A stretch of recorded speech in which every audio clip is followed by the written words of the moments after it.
금융시장의 다양한 이슈를 리포트보다 핫하게, 뉴스보다 쿨하게 짚어보는 시간. 주간 전망대입니다.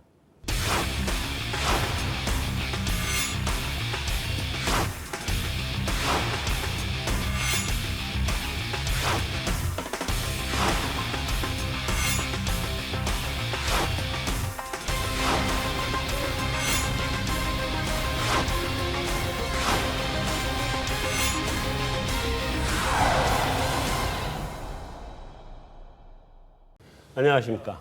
네, 안녕하십니까. 네, 안녕하십니까. 우리 항상 오는, 한 달에 한 번씩 오는 거죠, 우리? 네. 우리 근데 1년에 10번으로 줄이기로 한 게 언제부터예요? 내년부터. 그러면 올해는 한 달에 한 번씩 하는 채권 애널들의 수다 시간입니다. 이제 오늘 아침에 금통위가 있었죠? 네. 그 시장이 일시적으로 좀 반응을 좀 하는 것 같던데, 그죠? 채권 시장은 별로 반응이 없었다면? 어땠어요? 뭐 생각보다는 그러니까 결정 자체는 4개월 만에 만장일치라는 어떻게 보면 조금 채권 시장 입장에서는 좀 충격을 받을 법한 결과였는데 네. 뭐 결과론적으로 금리가 한 1에서 2bp 정도 거의 약보합 수준에 끝났으니까 뭐 실제적으로 이렇게 별로 큰 임팩트를 주는 금통위는 아니었던 것 같아요. 그렇게 임팩트가 없었던 게 만장일치고 뭐 이러고 시장은 인하를 베팅하고 있었던 거 아니에요? 사실 뭐 서베이 결과 보면은 거의 한 8대2 정도의 비율로 금리 동결 전망이 많았기 때문에 그래요? 예, 금리 인하 전망은 소수였고요. 그렇기 때문에 만장일치의 금리 동결은 사실은 좀 충격을 줄 법한 재료였는데 뭐 아까 얘기했던 것처럼 그 서베이 조사 결과보다는 상당히 시장이 무난하게 좀 소화를 했던 게 아닌가 이런 생각이 들어요. 김성훈 연구원. 예. 일시적으로 반응을 했다가 다시 되돌아간 게 한은 총재 발언 때문이었죠? 예, 그러니까 앞서 얘기한 것처럼 혹시 소수 의견이 나오지 않을까라고 했는데, 근데 사실 아시다시피 이번에 그 신임 금통위원들의 첫 금통이었지 않습니까? 예, 그렇죠. 그래서 소수 의견 나오기도 좀 쉽지 않은 부분도 있어서 그래서 이제 만장일치가 나왔는데요. 예. 그래서 약간 조금 약해졌다가 한은 총재 발언 중에 이제 거의 이제 기자회견 끝 부분에 가서 조금 추가 완화를 그러니까 뭐 인하한다도 직접적인 건 아니지만 예전보다는 조금 이제 매파적에서 덜 매파적으로 약간 그런 멘트 쪽으로 좀 반응이 나오면서 그러면서 시장이 이제 다시 약해졌던 부분을 좀 되돌렸습니다. 제자리로 가버렸죠. 예. 자, 어쨌든 이달 기준금리 동결인데 우리 이쪽에서부터 이제 뭐 총재 발언은 둘째치고 방금 얘기한 거는 이제 제외해도 되고 인상 깊게 들었던 부분. 오늘 금통위에서요. 네, 오늘 금통위. 뭐 일단 4월에도 총재가 어느 정도 운을 띄워놓긴 했는데 이달에도 뭐 가격은 사실 국고 3년 금리가 거의 1.4%까지 기준금리보다 10bp 정도 역전을 시켜놨거든요. 네. 그러니까 이제 뭐 시장 입장에서는 지금 이미 배팅을 해놓은 상태인데 그 배팅에 어긋났음에도 불구하고 일단 뭐 총재께서 했던 포인트 중에 하나가 정책 공조면 그러니까 정부도 이제 최근에 뭐 한국판 양적 완화라는 이 단어하에 이제 뭐 하는 뭐 발권력 이슈도 있긴 하지만 뭐 정부가 경기 부양을 위한 정책 공조 사항들을 꺼내놨을 때 구조조정 상황에서 한국은행이 거기 맞춰줄 수 있다라는 논조는 오늘도 그 부분은 명확하게 했습니다. 그러니까 뭐 4월에도 결국은 그런 뉘앙스로 왔고 5월에도 만장일치 동결이었지만 그건 6월 아니겠어? 뭐 이런 식으로 이제 기대를 계속 이어갈 수 있도록 정책 기대는 유지시켜줬던 부분. 이게 제일 큰 틀의 정책 공조 그 단어가 제일 중요했죠 오늘. 신원연구원. 저는 뭐 최근에 이슈가 아무래도 기업 및 산업 구조조정인데 예. 이번 통방문에서도 기업 그 구조조정 진행 상황이라는 문구가 추가가 됐거든요. 지난달에 성장세 회복을 지원하겠다 이렇게 나오고 이번 달에는 구조조정 문구가 등장했는데 불구하고 좀 총재님은 아무래도 민감한 시점이다 보니까 극도로 좀 말씀을 아끼는 그런 회의가 아니었나 이렇게 판단이 됩니다. 오히려 지금 계속해서 기준금리 인하가 되는 과정 속에서 통화정책의 효과성 그리고 우리 경제의 성장세를 위해서는 구조조정이 반드시 필요하다라는 부분을 계속해서 강조를 해오셨는데 그리고 이번 금통위 통방문에서도 그 문구가 등장했음에도 불구하고 이번 금통위 기자회견에서는 오히려 좀 말씀을 아끼시면서 좀 더 뭐 진행 상황을 보고 대응하겠다라는 그런 부분은 이해가 가면서도 오히려 그때와는 좀 다르게 너무나 좀 신중한 태도를 하신 게 좀 부각되는 측면이 있지 않았나 이렇게 보입니다. 구조조정 진행 과정을 지켜보겠다 뭐 이런 식으로 네. 말씀하셨죠. 뭐 협의체 상황을 보고 음. 그 이후에 대응을 하겠다라는 부분이 계속해서 시사를 하셨거든요. 김성원 연구는 네. 저도 뭐 이번 금통위에서는 그 시장에서도 이제 관심이 새로운 분들한테서 이제 소수 의견이 나올 수 있을까? 그 다음에는 이제 구조조정에 대해서 어떻게 정책 공조를 하겠다라는 얘기를 어떤 식으로 하실까가 관심이었는데 대부분 앞서 다 나온 그런 내용이었고요. 그 다음에 이제 그 대외 쪽에 대한 부분도 예전하고 뭐 그렇게 크게 달라진 것도 없고 그래서 사실 구조조정 그에 하느니 어떻게 참여하느냐 그 얘기 빼고 나면은 뭐 그렇게 뭐 인상 깊었던 건 없었던 것 같습니다. 보텔말 아, 없으면 질문이 있어요. 아니 있어요. 저는 좋아요. 반드시 하겠습니다. 네. 저는 오늘 그 금통위 보면서 하는 총재가 이제 횟수로 3년째가 됐거든요. 네. 그래서 이분이 진짜 이제 노련해지셨다. 음. 왜냐하면 우리가 그 미국의 그린스펀 전 그 FRB 의장을 마에스트로라고 불렀잖아요. 네. 근데 그 이유가 이분이 상당히 좀 중의적인, 그러니까 이렇게도 해석이 가능하고 저렇게도 해석이 가능한, 그래서 시장의 해석을 열어놓고 그런 것들이 이제 오히려 잘 적절하게 컨트롤했던 것 같은데 그렇죠. 오늘 총재님 말씀이 전체적으로 여러 해석이 가능한 쪽으로 이렇게 시장의 기대도 살려놓고 그렇다고 해서 패도 막 보이지 않고 아주 그 밀당을 아주 잘했다라고 저는 생각을 하는데요. 저분이 지금 저격수를 포기하셨나? 아니. 아니 칭찬할 건 칭찬하고. 좋습니다. 네. 네. 그래서 보면은 앞서 얘기했던 것처럼 결과 자체는 만장일치의 금리 동결이면 사실은 금리가 막 어떻게 보면 크게 올라갈 수도 있는 상황인데 그거에 또 뭔가 시장을 달랠 수 있는 말이 현재 금리 수준이 완화적이지만 과거의 금리를 인하할 때도 완화적이었다가 더 완화적으로 간 적이 있다. 그러니까 결국은 지금 금리 수준에서도 금리 인하 가능성이 얼마든지 열려 있다. 이런 또 선물을 하나 주신 거죠. 그래서 이제 시장은 그걸 보면서 그래 아직 금리 인하 기대할 수 있지. 이렇게 그 시장을 좀 달래놨고요.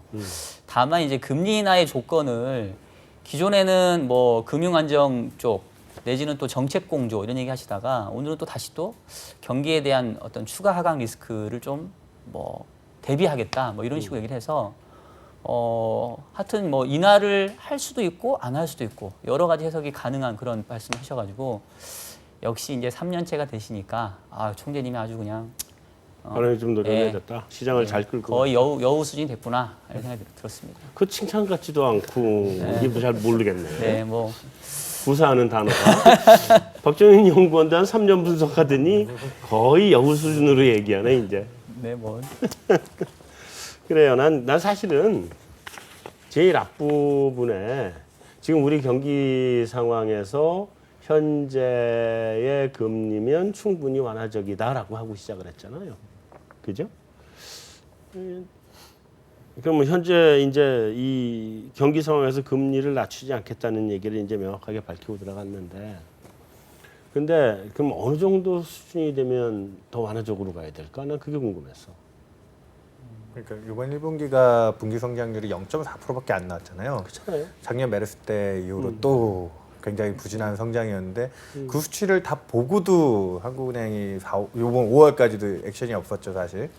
그러니까 이번 2분기는 지금 뭐 1분기에 나왔던 미니 부양책도 있고 생각보다는 내수 쪽에서는 소비라든지 이런 지표들이 국내에는 조금 괜찮게 이번에 서포팅이 됐잖아요. 단체로 놀러 갔다 왔죠. 예, 뭐 그런 거 효과들도 더 있을 거고. 그러면 2분기에 이제 구조조정이 본격화되면서 그 데미지가 2분기 말부터 3분기까지 들어올지는 이제 좀 더 지켜봐야 되는데 2분기가 1분기보다 숫자가 그렇게 많이 나빠질 가능성은 지금 낮아 보이거든요. 좀 조금은 좋아지겠죠. 예, 조금은 뭐 저희도 지금 저희 당사에서는 한 0.6에서 0.7 정도 분기 성장률. 1분기보다는 그래도 좀 개선되는 방향인데. 근데 과연 그 숫자만 놓고 보면 또 금리 인하가 1분기 0.4인데도 안 했는데 2분기 올라왔는데 과연 할 수 있겠어? 라는 의구심을 던지는데 거기에 이제 또 이렇게 주변 깔아놓은 얘기들이 정책 공조 측면에서 이제 뭐 요즘에 그런 얘기들이 또 거론이 되다 보니까 뭐 일단 시장은 기대를 포기하지 않는 것 같아요. 글쎄, 그러니까 나는 이제 그게 말이 여전히 앞뒤가 맞지 않는다 이렇게 보는 게 지금 우리 경기 상황에서 이 충분히 완화적이다. 0.4에서 충분히 완화적인데 0.6, 0.7이 가면은 금리 인하할 수 있겠냐는 얘기가 바로 나올 수 있는 거 아니에요? 그 다음 질문 바로 그거지. 0.6, 0.7 나오겠죠. 우리 이번 4일 임시공휴일 연휴는 완전 가두리 양식했대. 그때 가서 딱 결정해 주니까 해외여행 아무도 못 나갔잖아. 국내에서 다 여행 간 거 아니에요. 그러니까 국내 내수 진작 효과가 굉장히 좋았어요. 이번에 쓰기는 임시공휴일 쓴 건 난 반대지만 하여튼 국내 내수 진작 효과는 아주 잘한 것 같아. 그거는 그러긴 한데 그럼에도 불구하고 어째 잘 나올 거 아니야. 잘 나오는데 뭐 정책 공조할 필요가 뭐가 있어? 근데 이제 총재가 현재 경제 상황에 비춰서 충분히 완화적이다라고 표현한 그 현재 경제 상황은 1분기를 한정한 것 같지는 않고요. 그러니까 결국은 4월에 이 수정 전망치 내놨던 2.8%라는 이 성장의 경로가 유효한지 안 한지가 기준이 되는 것 같고, 일단은 2.8%의 기존 성장이 유효하다면 뭐 인하를 굳이 할 필요는 없는 이런 상황이 되겠고, 혹시라도 기업 구조조정이 진행되면서 이제 그 여파로 대량 실업이 발생한다던가 또 경기 하강 리스크가 커지면 그때 금리 인하를 쓸 가능성을 이제 열어둔 거죠. 그래서 뭐 1분기는 원래 항상 계절적으로 조금 안 좋은 부분이 있고 2분기, 3분기 좀 좋아지는 게 있기 때문에 뭐 그걸로 정책을 결정하기보다는 앞으로 2분기, 3분기, 4분기 좋아질 걸로 보는데 이제 그 수준 그게 중요한 것 같아요. 작년에도 계속 그 얘기였었거든요. 0.4로 떨어질 때는 왜 안 했을까? 뭐 하여튼 미안한데 내가 너무 저격수로 가서 오늘은 거기가 안 하길래. 그러니까 밀당이라니까요. 자, 이제 어쨌든 자연스럽게 우리 이제 경기 흐름으로 얘기가 넘어가는데 우리 윤여삼 연구원은 2분기 0.7이나 0.8 정도 나올 거로 본다고 했고. 6에서 0.7. 0.6에서 0.7네. 한다고 했고. 그 신월연구원 그 하우스는 아직까지는 우리 계열사 하우스죠. 네. 그 하우스는 2분기 그 내수하고 소비 통방문에 보면 이제 내수 소비 쪽이 좋다 그랬잖아요. 그러니까 네. 어느 정도로 보고 있어요? 실제로 내수 소비 흐름이 좋아지고 있는 거로 봐요?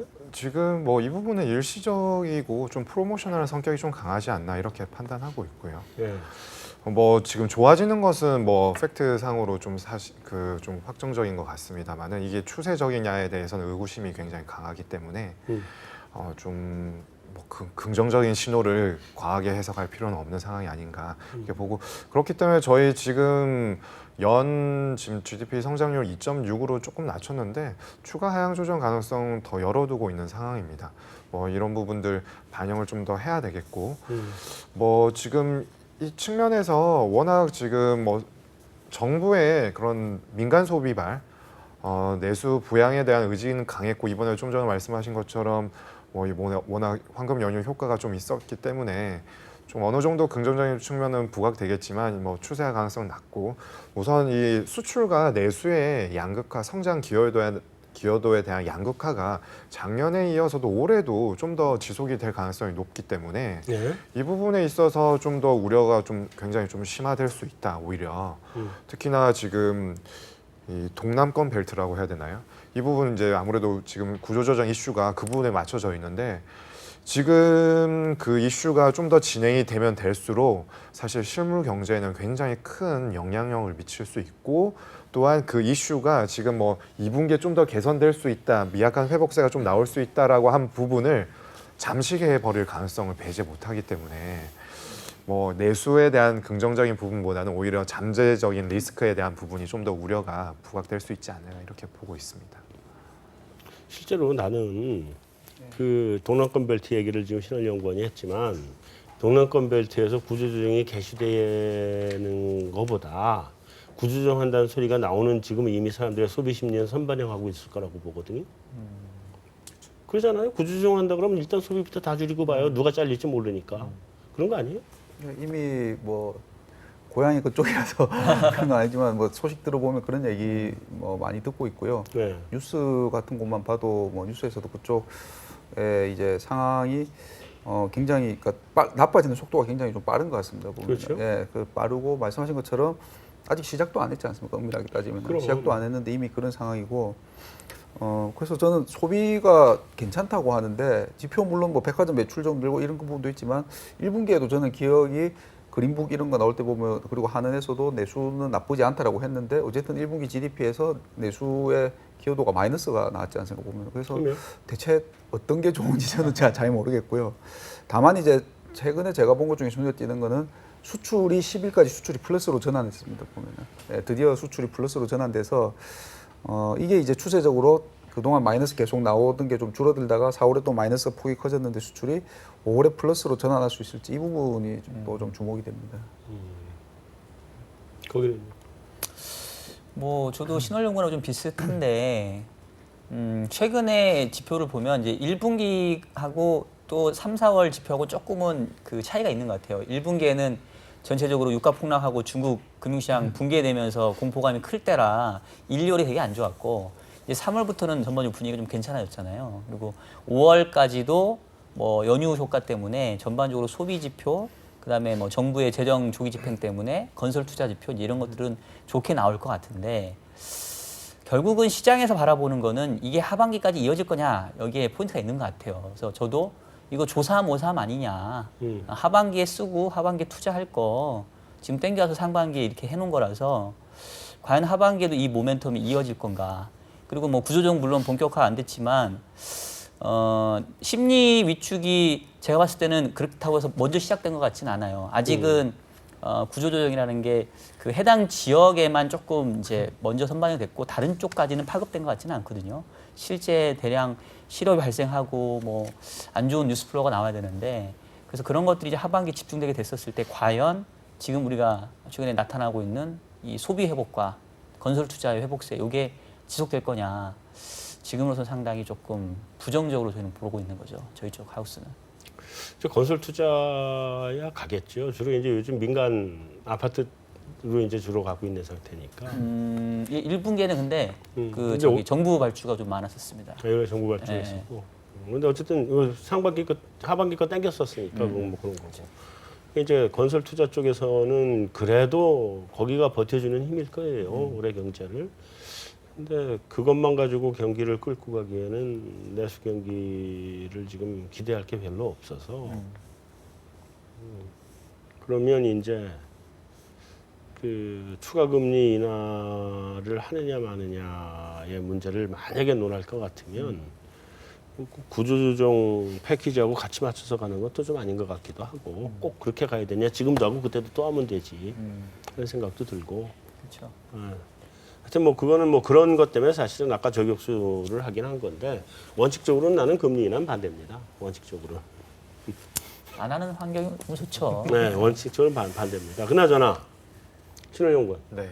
지금 채권 금리가 네. 이게 단기물뿐만이 아니라 장기물도 지금 그 기준금리를 테스트하기 시작했다면 네네. 뭐 어떻게 흘러가고 있어요? 지금 뭐 2월 달부터 단기물 위주로 기준금리 1.5%를 하회하는 현상이 약 4개월 정도 2, 3, 4개월 정도 지속이 됐고요. 네.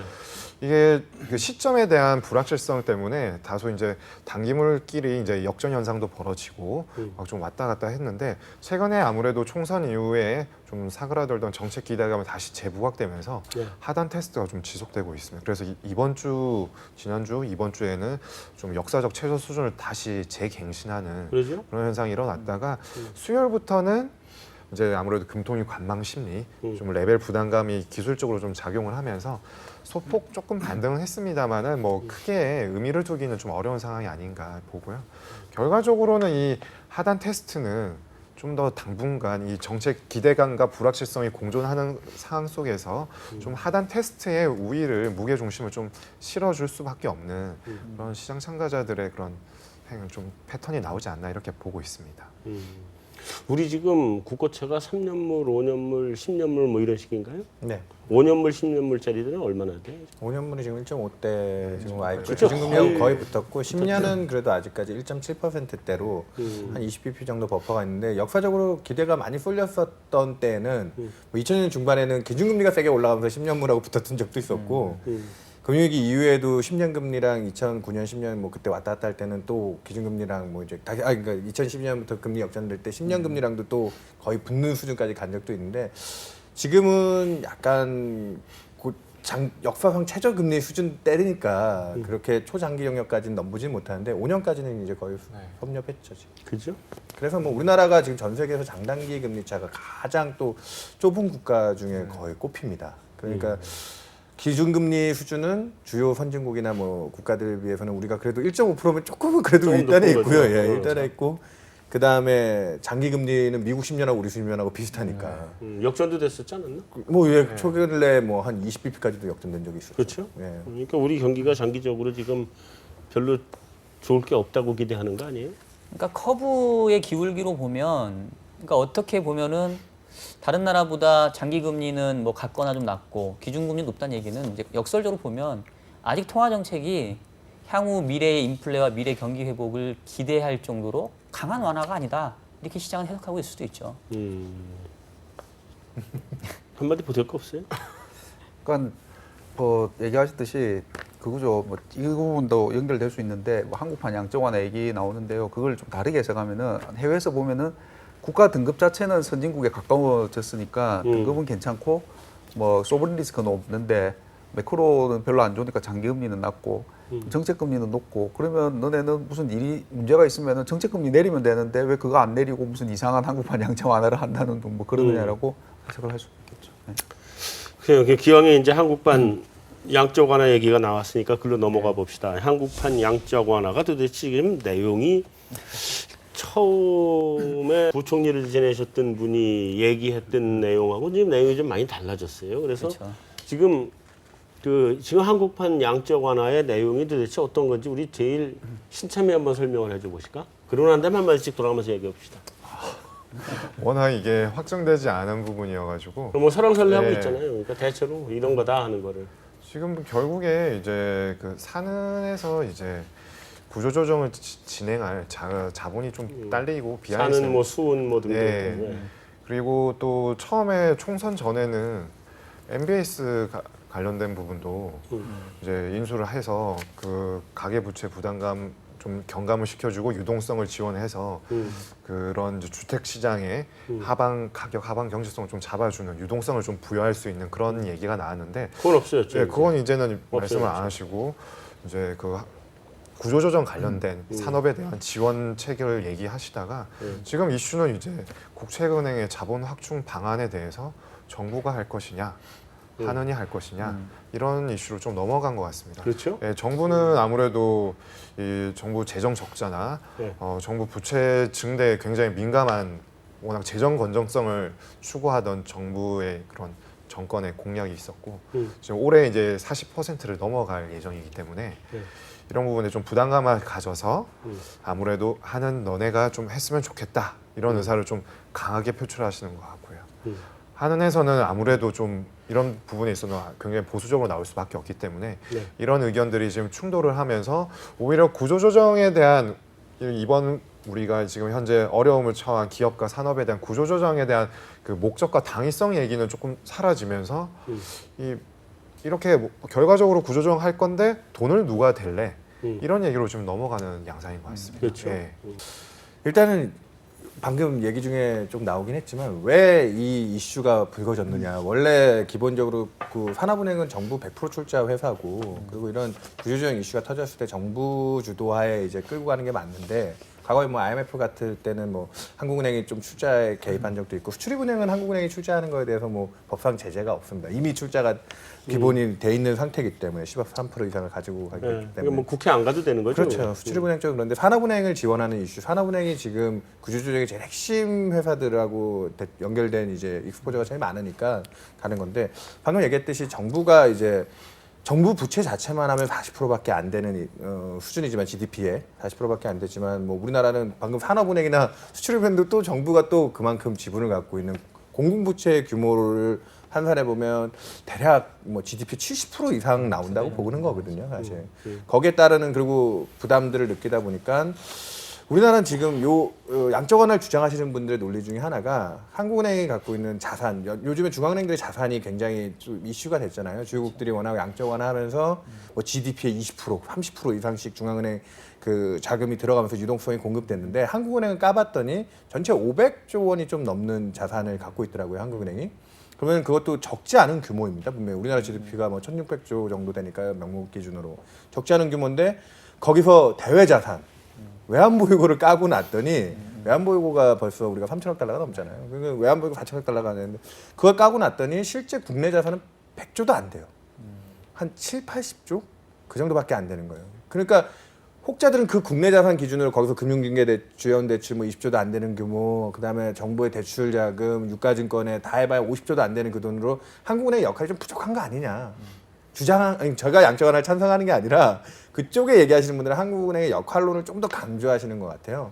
그러면서 이제 좀 이번에 이제 정부 쪽이 느끼는 부담보다는 한은이 조금 더 좀 개입하면 좋지 않겠냐라는 화두를 던지셨는데 한은 입장에서는 그 발권력 동원이라는 게 지금 당장 눈앞에 보이는 뭐 인플레이션에 대한 부담이나 원화 가치 훼손이나 뭐 이런 게 아니라고 해도 결국 누군가가 또 국민들이 나눠서 갚아야 될 부담 아니냐라는 측면에서 한은은 신중할 수밖에 없고 저는 개인적으로 그런 부분이 이제 빌미가 돼서 이제 이 한국판 양적 완화에 왜 한은이 나서야 되느냐 논란의 시작이 됐다고 봅니다. 이게 이제 언론에서도 표현을 이제 국채은행 자본 확충이라고 많이 바꾸더라고요. 보니까 한국 양적 완화 그렇죠. 워낙 논란이 많으니까. 양적 완화 자체는 다 거부감이죠. 그 지금. 양적 완화가 아니고 엄밀하게 따지면 국채은행의 자본 확충인데 이걸 이제 중앙은행이 참여를 하느냐 마느냐라는 부분인데 저는 그 한은이 만약에 참여를 해야 되는 부분이 있다면 예를 들면 지금 구조조정을 한다든지 아니면 금융시장에 자금이 원활하게 돌아가지 않는다든지 어떤 부분이 자금이 경색이 생기고 예를 들면 구조조정을 해서 그것 때문에 뭐 산은이 채권을 발행을 해서 금리가 튄다든지 아니면 어떤 부분에 돈이 안 돈다 그러면은 한은이 금리를 낮춰준다든지 들어갈 부분이 참여를 할 부분이 있다고 생각하는데 이거는 뭐 앞에서도 많이 얘기하셨지만 원칙적으로는 정부가 해야 되는 일인 거죠. 이제 보면은 재정을 쓰고 재정이 없으면 추경을 하든지 해서 하고 그렇게 해야 되는데 그거를 처음부터 정부가 우리는 안 할 테니까 하는 보고 중앙은행 보고 하라라는 것 자체가 저는 그건 맞지 않다고 생각하고요. 그리고 이제 그래서 이제 한은에서도 나온 게 이제 처음에는 뭐 참여를 안 하겠다는 건 아닌데 대신에 방법이 출자를 했다가는 만약에 산업은행이 손실을 보면 한은이 그 손실이 떠안게 되고 그거는 전 국민한테 손실이 가는 거지 않습니까? 그러니까 지금 한은 총재가 담보가 있는 대출 쪽으로 가겠다라고 했는데 그래서 이제 사례가 얘가 나오는 게 2009년에 자본확충 펀드 사례가 나오는데요. 그때 금융위기 터지고 나서 2008년에 2009년에 이제 은행들 BIS 비율이 막 떨어지고 막 이러고 하니까는 그때 이제 한은이 자본확충 펀드를 했는데 그때 근데 제가 알기로는 그 아이디어를 낸 분이 지금 한은 총재가 부총재실 때 그 아이디어를 낸 걸로 알고 있거든요. 네. 그래서 예를 들면 이제 그런 사례를 드시면서 그런 건 어떠냐라고 얘기를 지금 한은에서는 그 정도까지만 해놓은 상태고 이제 그 구조조정 이제 그 자본 확충을 하는 협의체인 뭐 산은 수은 그다음에 기재부 금융위 금감원에서 다음 달까지 결론을 내겠다라고 하면 그러면 이제 한은이 어떻게 하는지 방식이 정해질 것 같은데요. 네. 뭐 그때 가봐야 알겠지만 일단 어쨌든 그쪽에서는 한은을 끌어들이고 싶을 거고 한은은 최대한 안 하고 싶어요. 네, 안 하고 하더라도 우리가 그렇게 한은이 손실을 보는 쪽으로는 안 하려고 하지 않을까 그렇게 생각합니다. 중간에 물론 뭐 묘수가 있으면 좋겠지만은 원칙적으로는 말씀드렸듯이 이거는 정부가 해야 되는 일이고 그게 중앙은행이 발권력을 동원하는 거는 좀 안 맞지 않나 싶습니다. 뭐그 박정현 연구는 뭐 이 문제가 사실은 정부가 첫 단추를 잘못 꿰서 이 일이 여기까지 왔다고 보거든요. 그렇죠. 그러니까 이거를 우리는 안 할 테니 하느니 해라 이렇게 얘기를 시작해서 이제 문제가 됐다고 난 보는데 네. 그러니까 결국은 그거잖아요. 이 나라에서 돈이 필요해. 그렇죠. 그러니까 돈이 필요한데 그거를 조달하는 방법은 세금을 걷든지 국채를 발행하든지 그렇죠. 아니면 발권력을 동원하든지 셋 다 결국 다 똑같은 거 아니에요. 다 똑같은 거죠. 그러니까 이 똑같은 세 가지 옵션 중에 어떤 거를 네. 쓸 거냐를 놓고 가장 좋은 방법이 뭐냐를 찾아놓고 그러면 자 그게 세금이면 돈을 걷든지 국채면 채권을 발행하든지 그것도 저것도 아니어서 발권력을 동원해야 된다. 그러면 한은이 해라. 현재 상황의 여건을 따져봤을 때 제일 베스트다라고 얘기를 하고 시작을 했으면 그러면 이런 전쟁이 안 됐죠. 그렇죠. 네. 네, 이게 지금 우리나라 그 금융시장의 여건으로 볼 때 어느 게 제일 좋아요? 뭐 세금은 빼고 세금은 세금이나 채권 발행은 똑같은 거라고 놓고 보면 지금 우리 경기 상황과 다음에 금융시장의 여건을 놓고 볼 때 한은이 하는 게 나아요? 채권 발행이 나아요? 그러니까 조금 더 정리를 하면 선택할 수 있는 것과 선택할 수 없는 게 있어요. 네. 선택할 수 없는 거는 일단 돈이 필요한 거, 그거는 불가피한 거고. 네. 선택할 수 있는 거는 그럼 돈을 뭘로 모을 거냐. 말씀하셨던 것처럼 크게 본 방법이 정부가 세금 더 걷거나 채권 발행하거나 아니면 한은 발권하거나인데 셋 다 똑같다라는 얘기를 제가 왜 드렸냐면 결국은 국민의 부담으로 규결이 되죠. 아 그렇죠. 예. 세금 거두면 당연히 뭐 누군가는 세금 더 내는 거고 국채 발행을 하게 되면 결국 채권이기 때문에 미래의 세대가 또 부채를 더 지는 거고. 또 시장에서도 크라우딩아웃도 그렇죠. 생기고. 발권하게 되면 이른바 인플레이션 텍스가 발생하겠죠. 네. 통화량 늘어나면서 또 조금씩 구매력이 훼손당하는. 그래서 이게 겉모습만 다를 뿐이지 기본 전제는 일반 국민들의 이 어떤 희생을 필요로 한다. 다 국민의 그런 거고. 희생이에요. 그러면 제가 봤을 때는 이 세 개의 그 부작용은 그냥 거기서 거기에요. 그러면 이제 어떤 게 낫냐라고 했었을 때의 기준은 제가 봤을 때는 어떤 게 더 빠르냐. 왜냐하면 구조조정이라고 하는 게 어떻게 보면 저는 이제 암 수술과 똑같다고 보거든요. 지금 네. 환자가 암 그 수술대 올라가가지고 빨리 이렇게 수술하기 기다리고 있는데 수혈을 빨리 해줘야 되죠. 그래야 수술 들어가니까. 근데 지금 이제 정부가 애가 타는 거는 여소야대 구별이 되면서 세금을 걷는다던가 국채를 발행해서 자금을 조달할까지는 시간이 많이 걸린다는 얘기예요. 반면에 한은의 발권력은 그보다는 시간이 적게 걸린다는 그래서 거죠. 뭐 그 국회까지 안 가는 묘수들을 또 찾아내더라고. 그렇죠. 네. 그래서 어떤 것이 더 신속하냐라고 얘기한다면 저는 앞서 얘기했던 것처럼 어차피 부담은 국민이 지는 거다. 다만 조금 더 빠른 방법이 발권력이기 때문에 저는 그런 측면에서 발권력 동원하는 게 좀 불가피해진 게 아니냐 이런 생각을 하고 있어요. 신원연구원 다른 한 가지를 생각을 해보면 이런 부분이 또 있잖아요. 그러니까 박정현 연구원은 정책을 추진하는 데 걸리는 시간에 관련된 네. 실행 가능성이라고 봐도 되죠, 사실은. 그거를 이제 얘기한 건데 또 다른 한편으로는 세금은 그 당장에 이 우리 주머니에서 돈이 나가는 거고 채권은 미래 세대한테 나가는 거거든요. 그러다 보니까 채권 발행은 사실은 당장에 우리 경기를 위축시키는 효과 상대적으로 적고 또 다른 측면에서 또 저기 발권하고 세금을 비교해 보면 세금을 내는 사람들이 많이 내게 돼 있는 거고 발권은 모든 국민이 다 인플레이션을 똑같이 나눠 갖는 뭐 그 차이가 있을 거란 말이에요. 그게 어느 쪽이 지금 우리 경기 여건을 놓고 볼 때 경기 여건이나 이런 걸 놓고 볼 때 어느 게 더 낫겠냐 이런 측면도 좀 봐야 되는 거 아닌가? 먼저 말씀드리면 증세는 현 정권에선 불가할 것으로 보입니다. 현 정권이 아니라도 지금 경기 상황엔 증세는 아마 안 되는 거 같아요. 네, 뭐 대통령께서 계속 증세에 대해서 부정적인 입장을 견지하고 계시기 때문에 이걸 지금 구조조정이 시급한 상황에서 증세는 불가한 옵션이라고 생각하고 있고 네. 제가 봤을 때는 뭐 박정현 위원님께서 말씀하셨지만 그런 장단점이 있는 상황 속에서 네. 제가 판단하기로는 이 구조조정에 대한 부담이 결국에 국민들로 기결이 된다면 국민적인 정당성이 부여되는 좀 전공법을 구사를 해야 되지 않나. 그렇다면은 결과적으로 국회의 논의, 대의민주주의 하에서 어떠한 국민의 부담을 어떻게 할 것인가에 대한 논의가 필요할 것이고요. 그렇다면 첫 번째로는 그런 그 신속성에 대해 있어서는 좀 뒤처지지만 국회 논의를 거칠 수 있는 정부의 정책, 재정 지출에 대한 논의가 먼저 선제적으로 되어야 한은의 발권력으로 만약에 향후에 이동이 되더라도 무게중심이 그에 대한 국민들의 그런 반감이나 향후의 정책에 대한 부담감으로는 좀 경감이 될 수 있지 않나 이렇게 판단이 되고요. 그 부분은 네. 나도 아주 너무 공감하는 말인데 딱 한 가지 문제가 있어요. 우리 국회가 좀 정상적으로 돌아가는 데 같으면 부총리도 그렇게 했을 거야. 근데 경제부총리가 그렇게 할 수가 없어요. 왜냐하면 우리 국회가 그러질 않아. 참 그게 답답한 현실인데 전공법이 확실하게 좋죠. 근데 굉장히 아직 정치적 연륜이 부족해서 그 부분 국회로 가가지고는 한 내년 돼도 안 될 거야.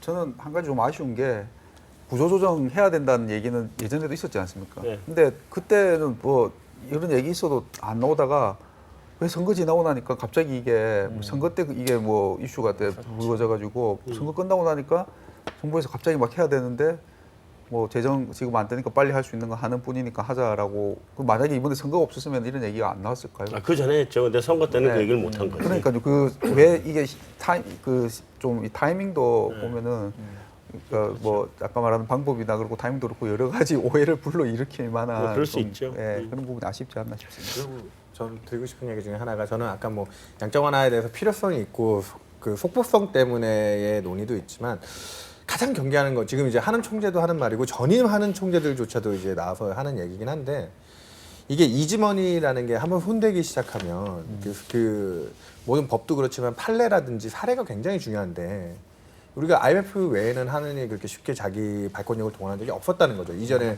금융위기 때조차도 사실은 그 대출 형태의 그 자본학축 펀드를 선택했던 게 한은의 결정이었는데 옛날에 특용도 했잖아. 네, 그러니까 그런 그거는 다 묻어버리고. 예, 그러니까 그런 뭐 과거 사례도 간혹 있지만 그런 사례가 아닌 상태에서 지금 현재 이지머니에 대한 이 결정이 조선 해운만 왜 구제해주지? 나중에 또 다른 문제가 되는 산업으로 또 확대되는 경우와 뭐 혹자는 이런 말까지 해요. 그럼 동네 구멍가게 망하는 것도 정부가 살려줘야 되는 거 아니야? 그러니까 이 문제에서 자유롭기 위해서는 일단은 이번에 이 사건이 터져서 이제 불거진 구조조정의 문제라면 분명히 책임론 부분도 명확하게 해야 된다는 거죠. 이게 네, 지금 돈이 들어가는 거에 대한 순서도 중요하지만 이 환부가 아까 암을 얘기하셨지만 암이 왜 걸렸는지 그 원인을 진단하지 않고 무조건 이제 급하니까 지금 째고 이걸 끊어버리자라고 하는데 그렇게 해서 그 암이 재발하지 않는다면 그걸로 끝인데 또 어디선가 암세포가 나오기 시작할 때마다 원인은 파악 안 하고 칼질만 하면 되는 거냐. 그거에 대한 고민이 네. 그것 때문에 아까 이제 이런 정당하게 좀 논의 과정이 필요한 게 아니냐라는 또 당위론적인 얘기들이 나오는 거죠. 네. 뭐 그건 뭐 저업 정리해 보면 사실은 신원연구원이 굉장히 중요한 얘기를 한 것 중에 하나가 이게 국회에 가서 좀 잘 안 되기는 하지만 정당성을 가지려면 정군법을 써야 되는 게 한 가지고 네. 그거의 또 다른 이면에는 뭐가 있냐면 요번에 그렇게 해서 한국은행을 동원을 해서 발권을 하게 만들면 다음번에도 이제 계속 이게 선례가 된단 말이에요. 그렇죠. 그 한용호 선생이 한 말이 있잖아요. 그 첫눈 왔을 때 함부로 발 밟고 가지 말라고. 뒷사람의 길이 된다고. 네. 이게 아주 유명한 말이잖아요. 그러니까 다음에도 또 뭐가 있으면 한국은행 돈 내세요, 돈 내세요. 계속 하게 될 거기 때문에 사실은 요번에는 좀 힘들겠지만 그 부분에 있어서는 좀 원칙을 좀 세워놓고 갔으면 좋겠다는 게 개인적으로는 생각이에요. 자, 일단 우리 뭐 국내 오늘 우리 이 미리 보는 금통이가 아니라 뭐였지 우리? 채권 애널리스트다. 여기서 일단은 국내는 좀 마무리하고 우리 이제 글로벌 시장으로 시야를 좀 넓혀서 그래 가봅시다. 네, 우리 지금까지 그 국내 통화정책 회의는 뭐 쭉 읽어봤고 지금부터는 이제 미국 기준금리 인상과 관련된 얘기를 글로벌 시장으로 해서 한번 보도록 하겠습니다. 요새인 리포터. 네, 안녕하세요. 어서 오세요. 네, 오늘 준비한 게 미국 기준금리 인상하고 관련된 기사들이죠? 네 그렇습니다. 네, 좀 네. 소개 좀 해주세요. 네, 먼저 지난달에 열렸던 미국 FOMC 관련된 얘기를 먼저 시작해야 될 것 같은데요.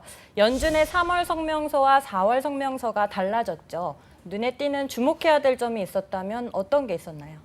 네, 제가 뭐 좀 기억나는 부분 얘기하면 1분기에 아무래도 대외 쪽에 이제 불안 심리들이 좀 많이 확산이 되면서 그 부분에 대해서 이제 대외 위험성이 많이 높다라는 부분을 3월 달에 또 이제 금리 동결의 요인을 뽑고 그에 비해서 미국 경제는 그래도 계속 개선되는 방향이다라고 얘기를 했는데 4월 달에 이제 들어오면서 바깥에 이제 중국에 대한 경제 우려라든지 그리고 이머징들이 생각보다 미국 달러 약세 때문에 많이 좋아졌죠. 원자재 가격도 올라가고 그러면서 그런 우려들은 많이 좀 진정이 된 반면 미국 지표들이 이제 조금씩 또 다시 힘이 빠지기 시작했습니다. 그리고 1분기 숫자를 정작 까봤더니 분기 성장률이 0.5% 전기비 연율로 굉장히 부진했거든요.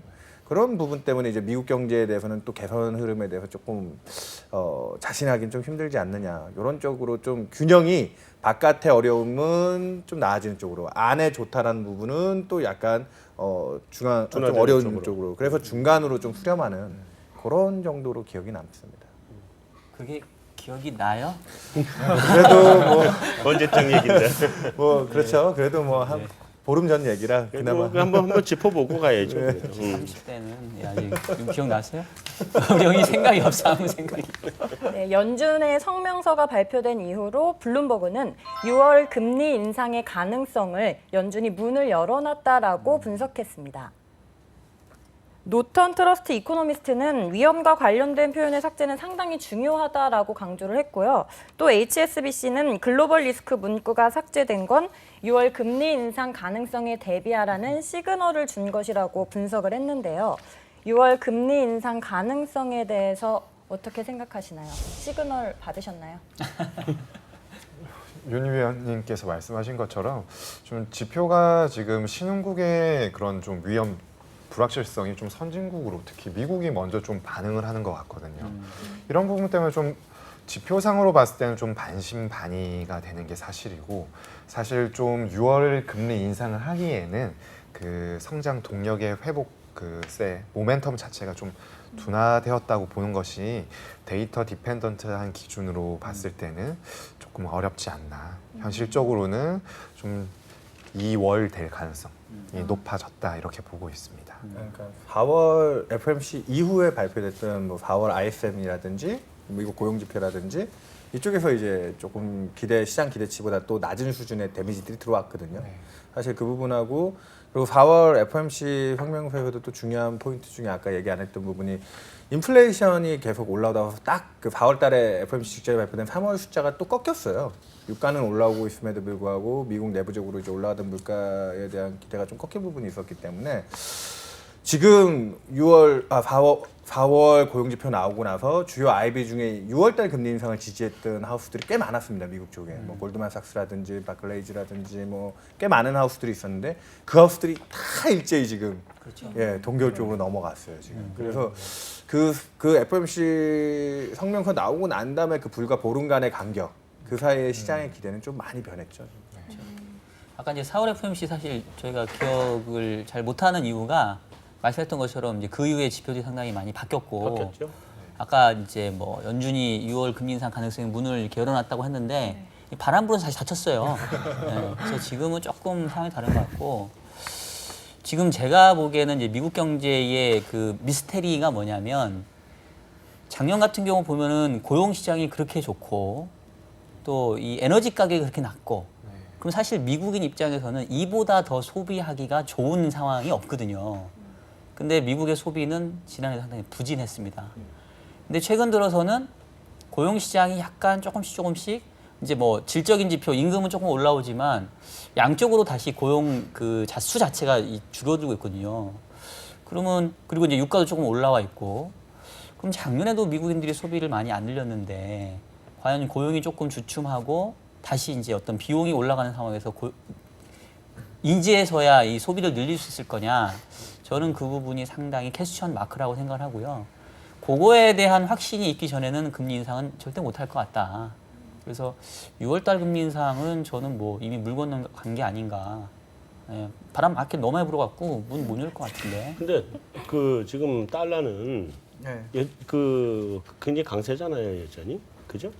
강해졌다가 그러니까 미국이 못 올린다라고 해가지고 다시 달러 인덱스 기준으로 뭐 90 초반대까지 내려왔다가 뭐 지금 조금 다시 좀 반등하는. 그러니까 달러 강세가 어쨌든 좀 내려오긴 했지만 그래도 강달러가 유지되고 있는 상태 아닌가?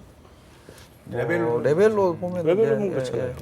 그러니까 뭐 금리 인상이 왜 그 달러에는 반영이 안 되는 거죠? 그건 사실 그러니까 이제 금리 인상 가능성이 물 건너간 게. 그러니까 제가 보기엔 그거는 이제 미국 통화 정책보다는 주변국의 통화 정책에 영향이 더 큰 것 같아요. 아 그래요? 다른 나라들이 경쟁적으로 절하시켜서 그렇죠. 중국이 계속 그러고 있더만. 그리고 또 아무래도 시기가 지금 5월 중순에 접어들었지 않습니까? 네.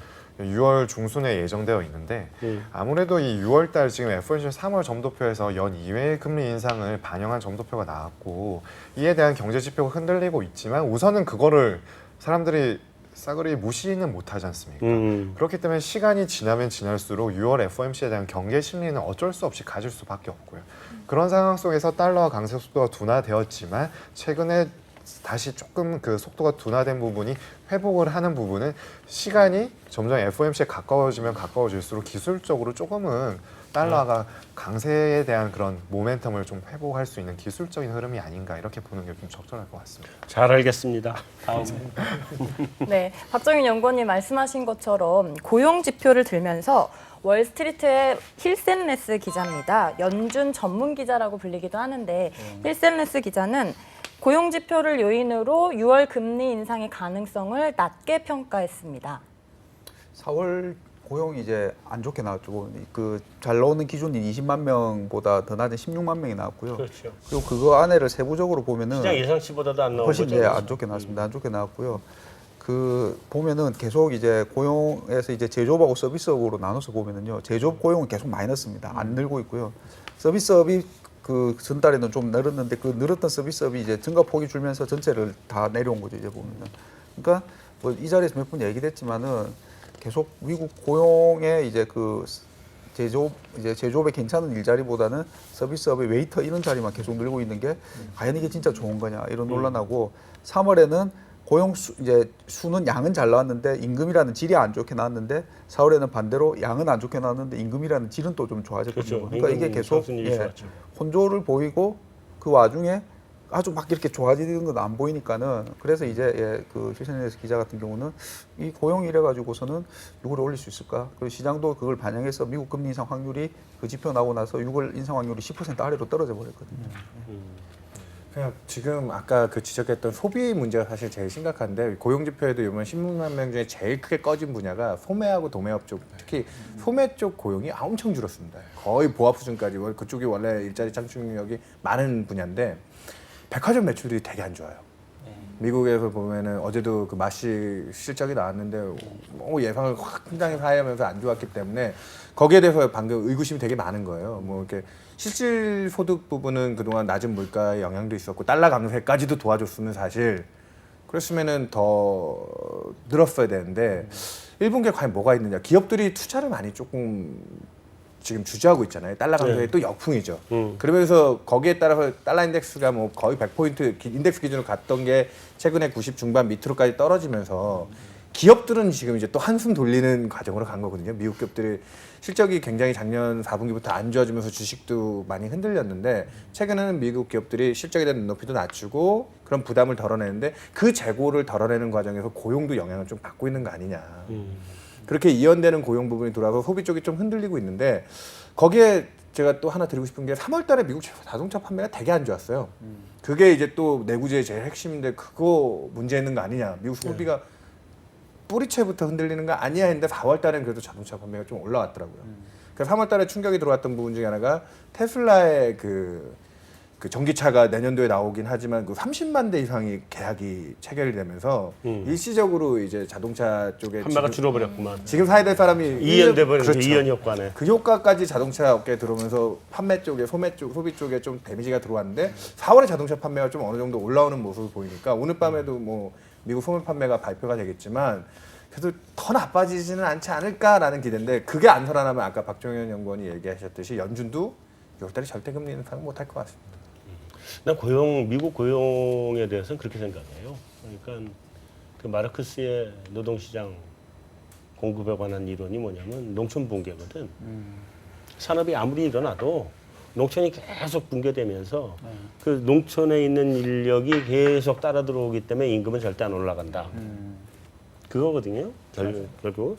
그러니까 그 전에 이제 멜서스의 인구론에서는 이제 그게 소득에 따라서 인구가 늘고 줄고 때문에 이렇게 그렇다는 얘기인데 그건 이렇게 해석을 하는데 난 이쪽에 가깝다고 봐. 왜냐하면 고용시장에서 빠져있던 사람들이 아직도 공급도 신규로 들어오고 있는 여건이기 때문에 그게 충분히 들어오기 전까지는 고용은 늘지만 임금은 올라가지 않는 이 미스테리는 지속이 될 거다. 그래서 일시적으로 임금 상승률이 오르락내리락은 할 수 있는데 본격적으로 이게 크게 올라가주는 구조는 아직은 아니지 않느냐.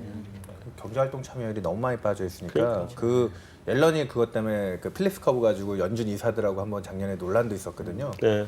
그 부분이 결국은 옐런이 틀린 게 됐죠. 사실 올해 미국의 경제활동 참여율이나 고용률이 엄청나게 올라왔잖아요.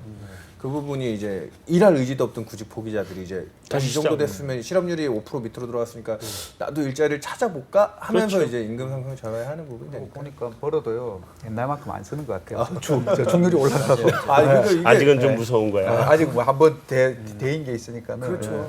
예.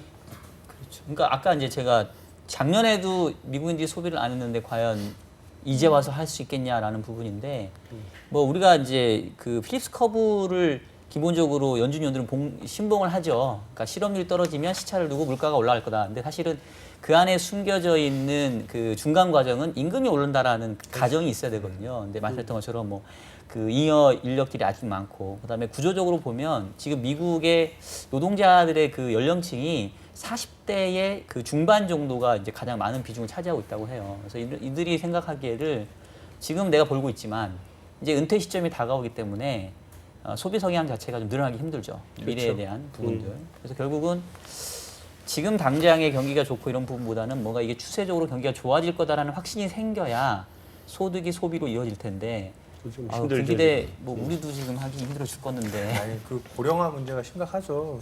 살 날이 너무 많다 보니까 돈 쓰는 게 무서울 것 같아요. 이쯤에서 우리 다음으로 넘어가고 사실 이게 이제 중요한 게 우리도 고용은 막 늘거든. 네. 근데 은퇴자 고용이 늘다 보니까 이게 돈 많이 버는 소득이 아니거든. 그래서 실제로 우리 지금 고용 늘어나는 정도면 경제 성장률이 한 8% 이렇게 나와야 돼. 그 정도 돼야 늘어나는 정도의 고용이 생기는데. 하여튼 다음 갑시다. 네. 다음 회의를 한 달 앞두고 최근 미국 언론에서는 6월 금리 인상에 관련된 여는 총재들의 말 한마디 한마디에 관심이 집중되고 있습니다. 몇 개를 소개시켜드리면 애틀란타 여는 총재 로카트는 6월 금리 인상이 현실적인 선택이 될 가능성을 더 높게 본다라고 말을 했고요. 보스턴 여는 총재는 2분기에 경제가 개선될 것으로 보이므로 금리 정상화에 나서야 한다라고 말했고 뉴욕 여는 총재 더들리는 올해 금리 인상은 2번이 합리적이라고 말을 했습니다. 이렇게 금리 인상에 관련된 발언들이 계속 나오고 있는데 기억에 남는 발언이 있었다면 어떤 게 있으셨나요? 개인적으로는 뭐 이게 투표권이 있는 분도 있고 없는 분도 있고 네. 하신데요. 저는 왔다 갔다 하는 블라드 총재보다는 네. 한결같이 계속 올려야 된다라고 하는 에스더 조지 총재가 그래도 저는 더 나은 것 같습니다. 저는 제 기억에 남는 게 방금 로젠 그린 얘기하셨잖아요. 네. 올해 투표권을 갖고 있는 지역 여는 총재인데 이 양반이 가장 대표적인 비둘기였거든요.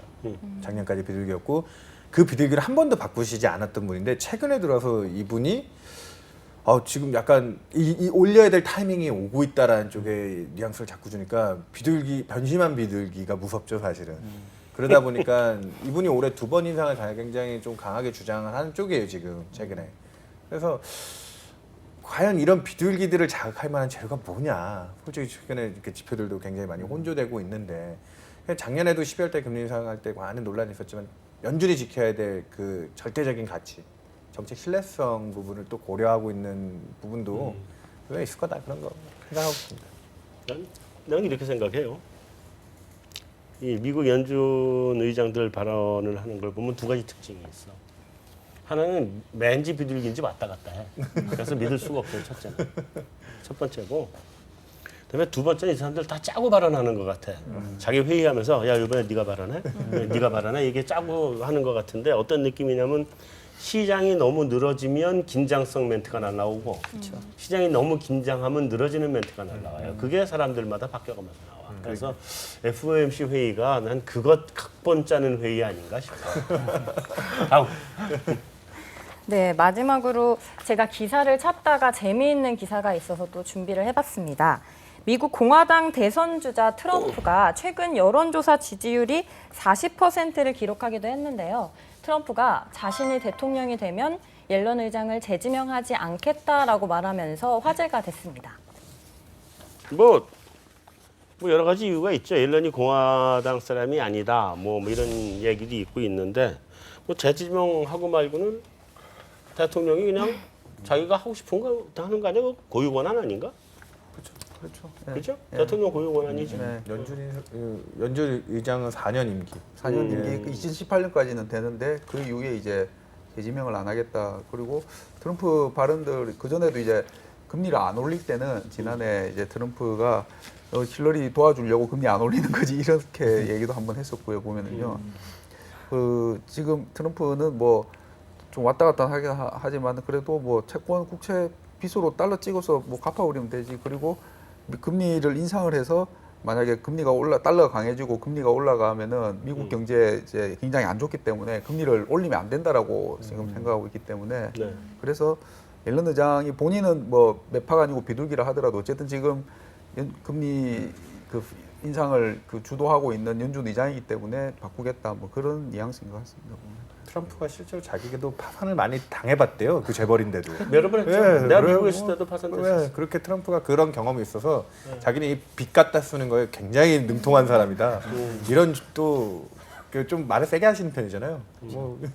그 임기가 2018년 네. 2월? 네. 그죠? 그럼 지금 얼마 남았나? 2년 안 남았죠. 네, 이제 2년 반 지났죠.